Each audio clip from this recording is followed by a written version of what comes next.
नमस्कार। आप देख रहे हैं गोपालगंज इन्फो न्यूज। मैं हूं खुशी। आइए आज की प्रमुख खबरों पर डालते हैं एक नजर।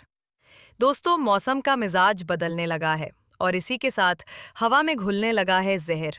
धूल और धुएं के कारण जिले में फिर से एयर क्वालिटी इंडेक्स यानी AQI का स्तर बढ़ने लगा है।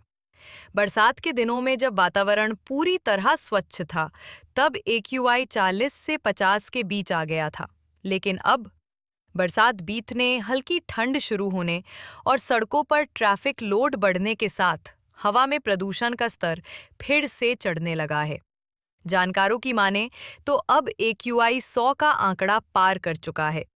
अगर समय रहते सावधानी नहीं बरती गई तो अस्थमा और श्वास रोगियों की परेशानी और बढ़ सकती है। अब बढ़ते हैं राजनीति की खबर की ओर।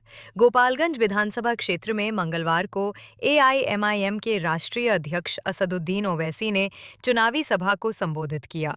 सभा उचका गांव प्रखंड के छोटका सांखे पंचायत सरकार भवन परिसर में आयोजित की गई थी। ओवैसी ने अपने संबोधन में कहा, 3% वाला उप मुख्यमंत्री बन सकता है तो 17% वाला मुख्यमंत्री क्यों नहीं बन सकता। इस सवाल के साथ उन्होंने भीड़ में तालियों की गड़गड़ाहट बटोरी।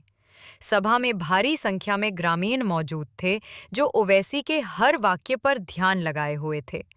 उन्होंने आरएसएस पर भी निशाना साधते हुए कहा कि आरएसएस के किसी भी सदस्य ने आज़ादी की लड़ाई में अपनी जान नहीं दी, ना ही कोई जेल गया। अब एक दुखद खबर।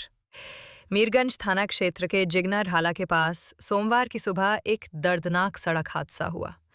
आर्मी भर्ती की तैयारी कर रही 2 छात्राओं को एक तेज रफ्तार पिकअप ने रौंद दिया। हादसे में नेहा कुमारी और निधि कुमारी दोनों की मौत हो गई। दोनों ही बरईपट्टी गांव की रहने वाली थी और आर्मी में भर्ती की तैयारी कर रही थी। घटना के बाद इलाके में मातम पसरा हुआ है। पुलिस ने दोनों शवों को पोस्टमार्टम के लिए भेज दिया है। तो ये थीं आज की प्रमुख खबरें। एक ओर बढ़ता प्रदूषण, दूसरी ओर सियासी बयानबाजी और साथ ही एक दर्दनाक हादसा। आप देखते रहिए गोपालगंज इन्फो न्यूज़। मैं खुशी चौधरी अगले बुलेटिन में फिर हाजिर रहूंगी नई खबरों के साथ। धन्यवाद।